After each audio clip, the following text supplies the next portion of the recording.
कपड़े धो रहा था। तभी उसकी पत्नी राधा टोकरी लेकर आती है।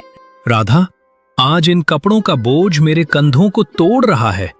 ऐसा लगता है जैसे मुखिया जी के कपड़ों में गंदगी नहीं, बल्कि उनका भारी घमंड भरा हुआ है।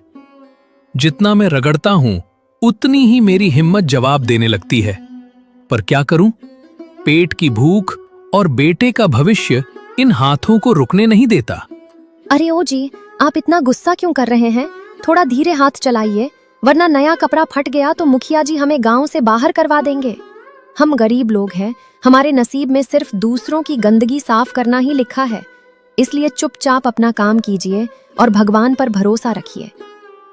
कब तक भगवान पर भरोसा रखूं राधा? 5 महीने बीत गए, पर मुखिया जी ने एक नया पैसा तक नहीं दिया। बस हर बार नया बहाना बना देते हैं। मेरे हाथों की खाल निकल आई है साबुन के पानी से, पर उन्हें हमारी मेहनत की कोई कद्र नहीं है। बस हुक्म चलाना जानते हैं। मैं जानती हूँ कि आपके दिल पर क्या बीत रही है, पर आज हवेली जाकर उनसे नरमी से बात कीजिएगा, क्योंकि आर्यन की स्कूल की फीस का वक्त आ गया है। अगर आज पैसे नहीं मिले तो मास्टर जी उसे स्कूल से निकाल देंगे, और मैं नहीं चाहती कि हमारा बेटा भी पूरी उम्र इसी घाट पर बिता दे। रामू अपने घर पहुंचता है। आर्यन आंगन में बैठा फटी किताब देख रहा है। तभी रामू कहता है, क्या बात है मेरे शेर बेटे, आज स्कूल नहीं गया? और इस फटी हुई पुरानी किताब को ऐसे क्यों देख रहा है, जैसे इसमें कोई खजाना छिपा हो? तू चिंता मत कर, तेरा बाप अभी जिंदा है। मैं आज ही तेरे लिए नई और चमकदार किताबों का इंतजाम करूंगा। बाबूजी, मास्टर जी ने आज सबके सामने मुझे क्लास से बाहर निकाल दिया और कहा कि फटे पन्नों से पढ़ाई नहीं होती। कल नई किताब लाना, वरना स्कूल मत आना। क्या हम इतने गरीब हैं कि एक किताब भी नहीं खरीद सकते? क्या मुझे भी अपनी पूरी जिंदगी इसी गरीबी के अंधेरे में गुजारनी पड़ेगी? बेटा, ऐसी बातें कहकर मेरे कलेजे को मत चीर। तेरी पढ़ाई के लिए मैं अपनी जान तक लगा दूंगा, पर तुझे कभी अनपढ़ नहीं रहने दूंगा। तू बस थोड़ा धैर्य रख। मैं अभी मुखिया जी की हवेली जा रहा हूं और आज उनसे अपना पूरा हिसाब लेकर ही वापस घर लौटूंगा। सच बाबूजी? क्या आप वाकई आज मेरे लिए नई किताब लाएंगे? अगर ऐसा हुआ तो मैं दिन रात मेहनत करके पढ़ाई करूंगा और आपका नाम ऊंचा करूंगा। मुझे किसी खिलौने की जरूरत नहीं है, बस मुझे स्कूल जाने से कोई ना रोके। यही मेरी सबसे बड़ी ख्वाहिश है। रामू मुखिया जी के हवेली पहुंचता है। मुखिया जी बारांदे में बैठे आराम कर रहे थे। प्रणाम मुखिया जी, मैं बड़ी उम्मीद लेकर आपके द्वार पर खड़ा हूं। मेरे बेटे की स्कूल की किताब के लिए कुछ पैसों की सख्त जरूरत आन पड़ी है। हुजूर, मेरा 5 महीने का पुराना हिसाब कर दीजिए। आपकी बड़ी कृपा होगी और मेरा बच्चा अपनी पढ़ाई जारी रख पाएगा। अबे ओ रामू, तू रोज रोज यहाँ पैसे मांगने आ जाता है, क्या तुझे शर्म नहीं आती? कल जो तू मेरा रेशमी कुर्ता लाया था, उसमें अभी भी दाग है। जब तक तू अपना काम ठीक से करना नहीं सीखता, तब तक तुझे एक ढेला भी नहीं मिलेगा, समझ गया? चल यहां से भाग। मालिक, वो दाग नहीं है, वो कपड़े की उम्र है जो अब ढलने लगी है। मैंने तो अपनी पूरी जान लगा दी थी उसे चमकाने के लिए। मेरे बच्चे का भविष्य आपके हाथ में है साहब, थोड़ा रहम कीजिए। अगर आज पैसे नहीं मिले तो उसका साल बर्बाद हो जाएगा। रहम मांगना है तो मंदिर के बाहर बैठ। यहां सिर्फ काम के बदले दाम मिलता है और तेरा काम घटिया दर्जे का है, इसलिए यहां दोबारा मत दिखना। गार्ड, इस भिखारी को धक्के मारकर बाहर निकालो। बड़ा आया हक मांगने वाला, अपनी औकात भूल गया है क्या? रामू धूल झाड़ते हुए लौट रहा था। तभी कालू और भोलू उसे देखते हैं। अरे भाई बोलू, देख हमारे गांव का राज धोबी कैसे धूल चाटते हुए आ रहा है। लगता है आज हवेली में इसे 56 भोग की जगह लात मिली है। क्यों बे रामू, आज मुखिया जी ने तुझे खजाने की चाबी दी या हवेली से धक्के देकर अपनी औकात याद दिला दी? अरे इसके पास तो फटी धोती सिलने के पैसे नहीं होंगे। ये अपने बेटे को कलेक्टर बनाने के सपने देख रहा है। कितनी अजीब बात है ना। और रामू, अपने बेटे को बोल देना कल से हमारी गाय भैंस चराया करे। 2-4 रुपए हम ही उसे खैरात में दे देंगे। हंस लो लड़कों, आज मेरा वक्त बुरा है तो तुम मेरा मजाक उड़ा रहे हो। पर याद रखना कि वक्त का पहिया जब घूमता है तो महलों वाले भी धूल चाटते हैं। मेरा बेटा आज किताब के बिना भले ही हो, पर उसके पास वो संस्कार हैं जो तुम जैसे घमंडी लड़कों के पास कभी नहीं होंगे। बारिश शुरू हो गई है। रामू लकड़ी चुन रहा था, तभी उसे गधे की आवाज आती है। अरे, ये नन्हा सा जीव इस गहरे कीचड़ में कैसे फंस गया? इसकी आंखों में तो कितनी लाचारी और दर्द भरा हुआ है, जैसे ये मुझे मदद के लिए पुकार रहा हो। घबरा मत छोटे, मैं आ गया हूं। मैं तुझे इस दलदल में ऐसे मरने के लिए अकेला नहीं छोड़ सकता। हिम्मत मत हारना। रामू जोर लगाता है और गधे को बाहर निकालता है। शाबाश, तू बहुत बहादुर है। देख, तू भी मेरी तरह इस दुनिया में अकेला और बेसहारा है, इसलिए आज से हम दोनों एक दूसरे का सहारा बनेंगे। तेरा नाम आज से हीरा होगा। तू मेरे साथ मेरे घर चलेगा और हम जो भी सूखा रूखा खाएंगे उसमें तेरा भी बराबर का हिस्सा होगा। रामू हीरा को लेकर घर पर आता है। राधा और आर्यन चौंक जाते हैं। ये क्या अनर्थ कर लाए आप? घर में पहले से ही खाने के लाले पड़े हैं और आप इस बेजुबान जानवर को उठा लाए। इसका पेट कौन भरेगा? क्या आपको हमारी गरीबी नजर नहीं आती जो आप एक और नया बोझ अपने कंधों पर उठा लाए हैं? राधा, इसे जंगल में मरते हुए नहीं देख सकता था। इसकी आंखों में मुझे वही दर्द दिखा जो मैं रोज अपनी आंखों में देखता हूं। ये बोझ नहीं, ये हमारा साथी बनेगा और मुझे पूरा विश्वास है कि ये बेजुबान जानवर एक दिन हमारी किस्मत के बंद दरवाजे जरूर खोल देगा। बाबूजी, ये कितना प्यारा और मासूम है। क्या ये आज से मेरा दोस्त बनेगा और क्या मैं इसके साथ खेल सकता हूं? आप चिंता मत कीजिए माँ, मैं अपनी रोटी में से आधा हिस्सा इसे खिलाऊंगा, पर इसे हमारे घर से कहीं दूर मत भेजिएगा। ठीक है, अगर तुम दोनों की यही जिद है तो इसे यहीं रहने देते हैं। अब जल्दी से खाना खा लो, वरना रात बहुत ज्यादा हो जाएगी। भगवान जाने कल हमारे लिए क्या लेकर आएगा, पर इस बेजुबान को देखकर मेरे मन को भी थोड़ी शांति मिल रही है। अगली सुबह सूरज निकलते ही रामू हीरा को नहलाने लग गया और उसे घास भी खिलाता है। तभी राधा रसोई से बाहर आती है। देखो राधा, हमारा हीरा कितना समझदार है। कल रात की बारिश के बाद ये बिल्कुल शांत खड़ा रहा, जैसे इसे पता हो कि हम मुसीबत में हैं। इसकी आंखों में वो चमक है जो मैंने आज तक किसी और जानवर में नहीं देखी। मुझे लगता है ये हमारे घर खुशियां लाएगा। हाँ, खुशियां तो तब आएंगी जब इसके खाने का इंतजाम होगा। आप तो भावनाओं में बहकर इसे ले आए, पर इसकी भूख का क्या करेंगे? घर में अनाज का आखिरी डिब्बा भी खाली होने वाला है और आप हैं कि इस बेजुबान से बातें करने में अपना वक्त बर्बाद कर रहे हैं। अरे भाग्यवान, जो ईश्वर चोंच देता है वो चुगा भी देता है। तुम फिक्र मत करो, मैं आज इसे अपने साथ काम पर ले जाऊंगा। हीरा आज लकड़ियों का बोझ ढोने में मेरी मदद करेगा और जो थोड़े बहुत पैसे मिलेंगे उससे हम इसके लिए चारा और आर्यन के लिए किताब लाएंगे। ठीक है, आपकी जिद के आगे तो मैं हार गई, पर रास्ते में संभल कर रहिएगा, क्योंकि गांव के लोग पहले ही हमारा मजाक उड़ाते हैं। अब इस गधे को साथ देखेंगे तो पता नहीं क्या क्या ताने सुनेंगे। बस भगवान से यही दुआ है कि आज का दिन खैरियत से गुजरे।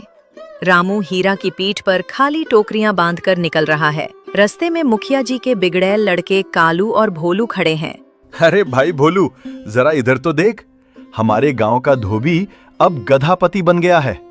लगता है हवेली से लात खाने के बाद इसका दिमाग पूरी तरह ठिकाने आ गया है। ओए रामू, इस गधे को कहां से चुरा लाया? क्या अब तू कपड़े धोना छोड़कर गधे चराने का धंधा शुरू कर रहा है? कालू भाई, ये जोड़ी तो कमाल की लग रही है।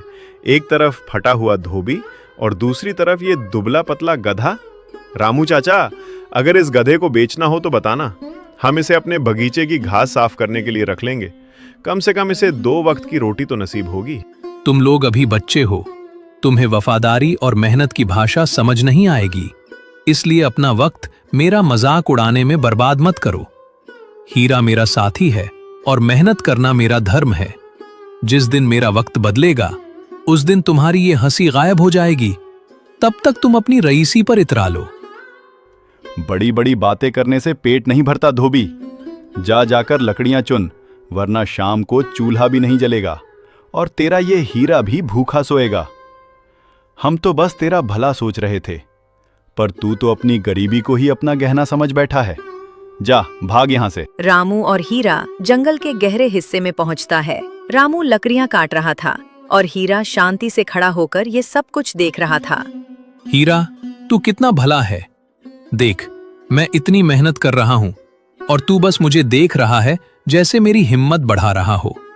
अगर आज ये लकड़ियां अच्छे दाम में बिक गईं, तो मैं सबसे पहले तेरे लिए ताजी घास और आर्यन के लिए वो भूगोल की किताब खरीदूंगा।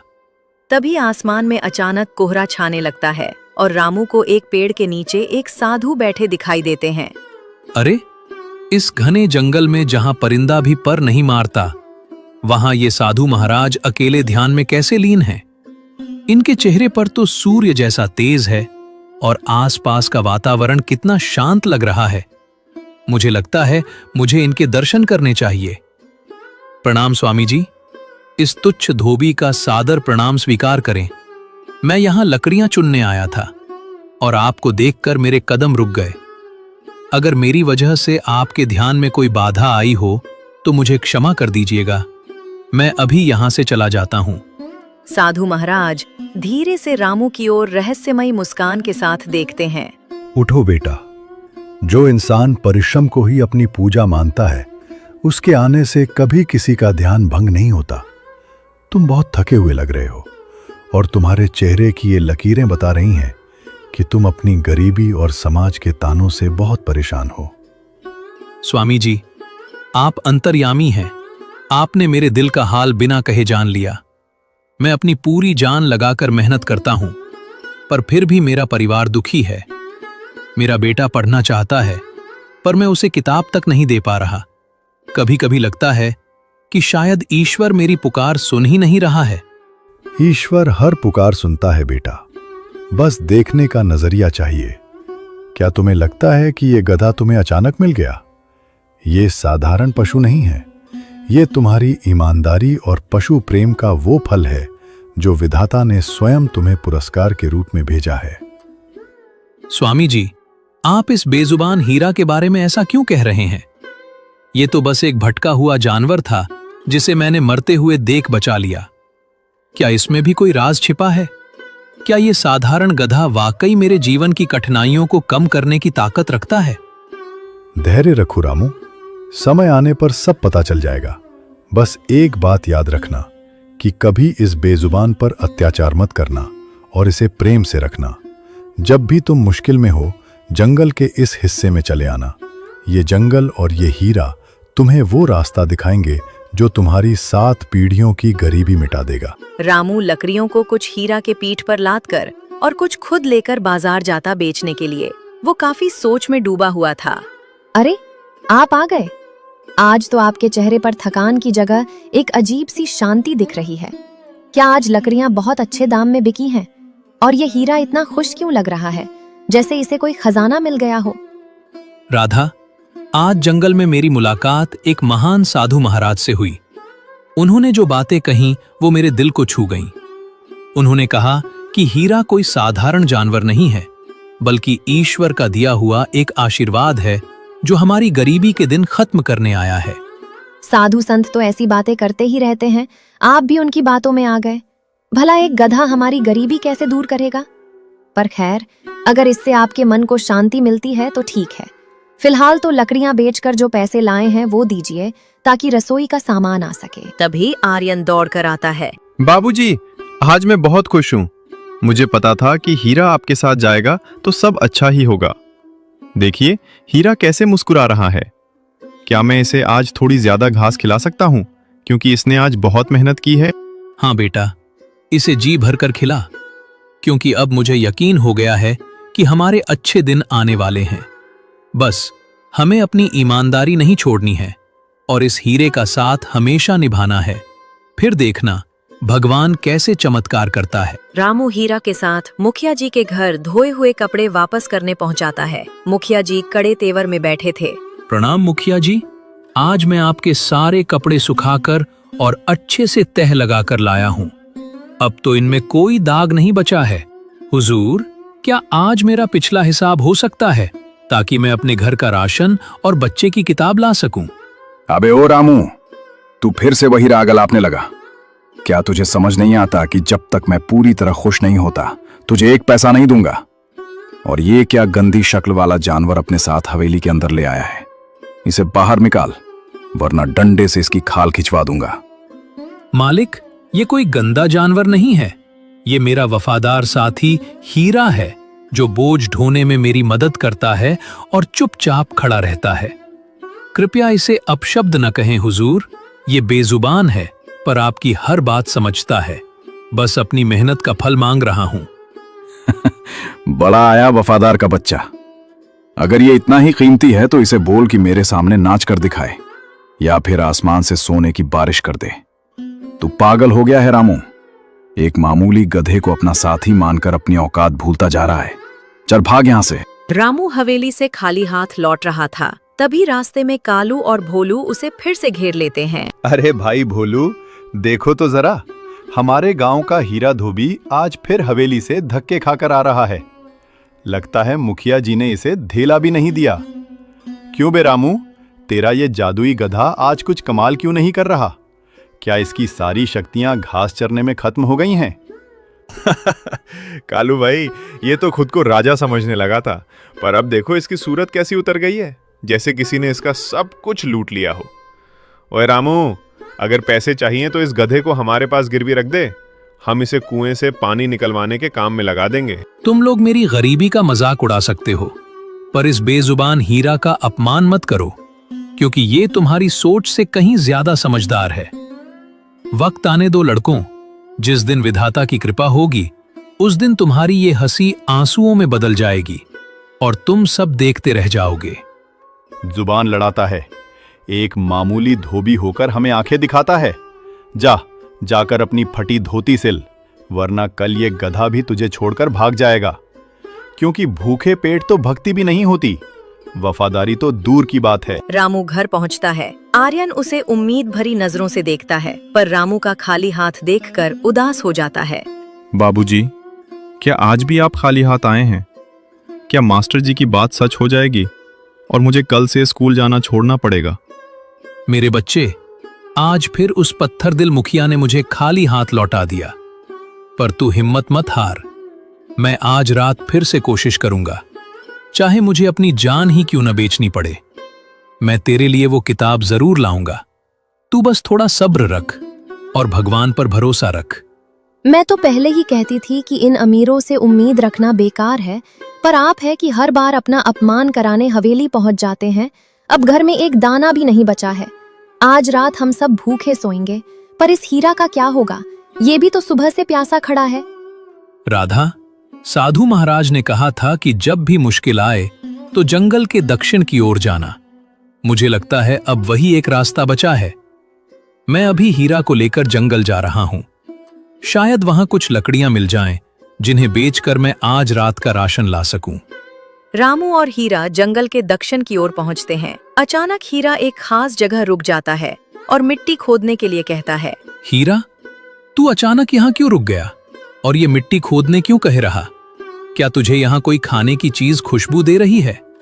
अरे रुक जा, यहाँ तो सिर्फ पत्थर और कंकर हैं। चल आगे चलते हैं, वरना अंधेरा हो जाएगा और हम रास्ता भटक जाएंगे। हीरा बार बार मिट्टी की ओर इशारा करता है। जैसे ही रामू मिट्टी खोदता है, तभी अचानक मिट्टी के नीचे से एक पुरानी धातु की चमक दिखाई देती है। ये क्या है? मिट्टी के नीचे कुछ चमक रहा है। ये तो किसी पुराने बक्सा जैसा लग रहा है, जो सदियों से यहाँ दबा हुआ था। हे भगवान, क्या ये वाकई वही चमत्कार है जिसकी बात साधु महाराज कर रहे थे? मेरी तो आंखें फटी की फटी रह गई हैं। रामू अपने हाथों से मिट्टी हटाता है और एक छोटा सा बक्सा बाहर निकालता है। जैसे ही रामू ने बक्सा खोला तो उसमें सोने के सिक्कों से लबालब भरा हुआ था। सोना? असली सोने के सिक्के? क्या मैं कोई सपना देख रहा हूं या वाकई मेरी गरीबी के दिन अब खत्म होने वाले हैं? हीरा, तूने तो कमाल कर दिया। तू वाकई साधारण जानवर नहीं है। तू तो साक्षात ईश्वर का भेजा हुआ दूत है, जिसने मेरी डूबती नैया पार लगा दी। रामू सिक्कों को अपनी पोटली में छिपाकर हीरा के साथ घर पहुंचता है। उसका चेहरा खुशी से चमक रहा है। अरे, आप तो जंगल गए थे लकड़ियां लेने, पर ये खाली हाथ क्यों आए हैं? और आपकी आंखों में ये कैसी अनोखी चमक है? क्या जंगल में आपको कोई खजाना मिल गया है, या फिर आप आज फिर से साधु महाराज की बातों के ख्यालों में खोए हुए हैं? देखो राधा, ये कोई सपना नहीं है। ये हमारी मेहनत और वफादारी का इनाम है जो हीरा ने आज जंगल में ढूंढ निकाला है। अब हमारा आर्यन स्कूल जाएगा, उसके पास सबसे अच्छी किताबें होंगी और हमें अब किसी मुखिया के सामने हाथ फैलाने की जरूरत नहीं पड़ेगी। बाबूजी, क्या अब मास्टर जी मुझे क्लास से बाहर नहीं निकालेंगे? क्या अब मैं भी बड़े लोगों की तरह पढ़ लिख कर अफसर बन पाऊंगा? हीरा, तू तो बहुत महान है। तूने मेरे बाबूजी के आंसू पोंछ दिए। आज से मैं तुझे अपनी जान से भी ज्यादा प्यार करूंगा। हाँ बेटा, आज से हमारी नई जिंदगी शुरू होती है। पर याद रखना, ये धन हमें घमंडी बनाने के लिए नहीं, बल्कि दूसरों की मदद करने के लिए मिला है। हम अपनी सादगी नहीं छोड़ेंगे और इस हीरा का ख्याल हमेशा एक भगवान की तरह रखेंगे, क्योंकि इसी ने हमें नया जीवन दिया है। रामू अब एक साफ सुथरे और पक्के घर में रहता है। आर्यन को नई किताब मिल गया। आर्यन स्कूल जाने के लिए तैयार खड़ा है। देखो बेटा, आज तुम्हारे पास नई किताबें भी हैं और नई बैग भी। अब तुम्हें कोई स्कूल से बाहर नहीं निकालेगा। बस याद रखना, ये सब धन और सुख सुविधा हमें हमारे हीरा की वजह से मिली है। कभी घमंड मत करना। बाबूजी, मैं कभी नहीं भूलूंगा कि आपने और माँ ने कितनी गरीबी झेली है। मैं खूब पढ़ूंगा और बड़ा आदमी बनकर गांव की सेवा करूंगा। हीरा मेरा भाई जैसा है। मैं स्कूल से लौटकर सबसे पहले उसे ही ताजा चारा खिलाऊंगा। आप फिक्र मत कीजिए। तभी राधा रसोई घर से बाहर निकलती है। वाकई जी, कहाँ हम एक एक दाने को तरसते थे और आज हमारे पास सब कुछ है। ये सब भगवान और उस साधु महाराज का आशीर्वाद है। मुझे तो अभी भी यकीन नहीं होता कि एक छोटा सा गधा हमारी पूरी जिंदगी ऐसे बदल देगा जैसे कोई सपना सच हो गया हो। राधा, ये सपना नहीं, बल्कि सच्चाई और ईमानदारी का फल है जो हमें मिला है। हीरा ने हमें सिर्फ धन नहीं दिया, बल्कि स्वाभिमान दिया है। अब हमें किसी के सामने हाथ फैलाने की जरूरत नहीं है, बल्कि अब हम दूसरों की मदद करने के काबिल बन गए हैं। मुखिया जी अब बीमार और उदास मैं ही रहता है। उनका व्यापार घाटे में चल रहा था। रामू वहां से गुजरता है तो मुखिया जी उसे रोकते हैं। रामू, क्या तुम वही धोबी हो जिसे मैंने धक्के मारकर बाहर निकाला था? आज तुम्हारी ठाट बाट देखकर मेरी आंखें फटी की फटी रह गई हैं। सुना है तुम्हें जंगल में कोई गुप्त खजाना मिला है। क्या तुम अपनी इस दौलत में से थोड़ा हिस्सा मुझे उधार दे सकते हो? मुखिया जी, पैसा तो हाथ की मैल है। आज मेरे पास है तो कल किसी और के पास होगा, पर इंसानियत सबसे बड़ा धन है। आपने मुझे तब अपमानित किया था जब मुझे रोटी की जरूरत थी, पर मैं वैसा नहीं हूं। मैं आपकी बीमारी और तंगी में आपकी मदद जरूर करूंगा। मुझे माफ कर दो रामू। मैंने हमेशा गरीबी का मजाक उड़ाया और मेहनत करने वालों को नीच समझा। आज मेरा घमंड मिट्टी में मिल गया है। तुम्हारी महानता ने मेरी आंखें खोल दी हैं। वाकई तुम एक सच्चे और ईमानदार इंसान हो। मुझे अपनी गलती का बहुत पछतावा है। पछतावा ही सबसे बड़ा प्रायश्चित है मुखिया जी। अब आप आराम कीजिए और भगवान का नाम लीजिए। मैं कल ही आपके घर राशन और दवाइयां भिजवा दूंगा, क्योंकि दुख में किसी के काम आना ही असली धर्म है और मेरा हीरा भी यही सिखाता है। कालू और भोलू अब रामू को देखकर छिपने की कोशिश करते हैं। रामू उनके पास जाकर रुकता है। रामू चाचा, हमें माफ कर दीजिए। हम बहुत नासमझ थे जो आपकी और हीरा की हंसी उड़ाते थे। हमें अब समझ आ गया है कि मेहनत का कोई विकल्प नहीं होता और किसी बेजुबान का अपमान करना पाप है। हाँ चाचा, हमने सुना है कि आर्यन अब शहर के बड़े स्कूल में पढ़ने जा रहा है। हमें बहुत खुशी है कि आपके दिन बदल गए। अब हम कभी किसी गरीब का मजाक नहीं उड़ाएंगे और अपनी मेहनत से कुछ बनकर दिखाएंगे। हमें आशीर्वाद दीजिए। तुम दोनों अभी जवान हो। अपनी ऊर्जा को सही दिशा में लगाओगे तो तुम भी तरक्की करोगे। बस दूसरों को छोटा समझना छोड़ दो। मेहनत करो और माता पिता की सेवा करो। यही सफलता का सबसे छोटा और पक्का रास्ता है। मेरा आशीर्वाद हमेशा तुम्हारे साथ है। रामू हीरा को लेकर उसी पेड़ के नीचे जाता है जहां साधु महाराज मिले थे, पर वहां कोई नहीं था। साधु महाराज, मैं आपको धन्यवाद देने आया हूं। आपकी कृपा से आज मेरा परिवार सुखी है और मेरे बेटे का भविष्य संवर गया है। कहां चले गए आप? क्या आप वाकई कोई देवता थे जो मेरी पुकार सुनकर इस जंगल में प्रकट हुए थे? तभी हवा में एक गूंज सुनाई देती है, जैसे साधु महाराज की आवाज हो। बेटा रामू, मैं कहीं नहीं गया। मैं तुम्हारी ईमानदारी और नेक नियति में ही वास करता हूँ। तुमने हीरा की जान बचाई, इसलिए उसने तुम्हारी गरीबी मिटा दी। बस हमेशा याद रखना कि दया और प्रेम ही सबसे बड़ी पूजा है। मैं आपका ये संदेश पूरी दुनिया को सुनाऊंगा स्वामी जी। हीरा मेरे पास सिर्फ एक जानवर बनकर नहीं, बल्कि एक देवदूत बनकर आया था। मैं अपनी आखिरी सांस तक बेजुबान जानवरों की सेवा करूंगा और कभी अपनी जड़ों को नहीं भूलूंगा। ये मेरा आपसे वादा है। सूरज ढल रहा है। रामू, राधा और आर्यन अपने घर के सामने हीरा के साथ खड़े हैं। पूरा परिवार खुश है। आज हमारे घर में कितनी शांति है। ऐसा लगता है जैसे सारे दुख दर्द हमेशा के लिए विदा हो गए हों। हीरा की वजह से आज हमें गांव में वो इज्जत मिली है जो हमने कभी सपनों में भी नहीं सोची थी। हीरा, तू दुनिया का सबसे अच्छा गधा है। तूने मुझे किताबें दी और मेरे बाबूजी के चेहरे पर मुस्कान वापस ला दी।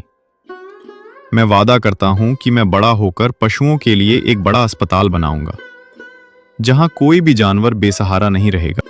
मेहनत कभी बेकार नहीं जाती और ईमानदारी का फल मीठा ही होता है। आज ये साबित हो गया है। हमारी कहानी यही सिखाती है कि चाहे वक्त कितना भी बुरा हो, पर अगर नीयत साफ हो तो ईश्वर खुद मदद के लिए हाथ बढ़ाता है। इस कहानी से हमें यह शिक्षा मिलती है कि ईमानदारी का फल कभी बेकार नहीं जाता।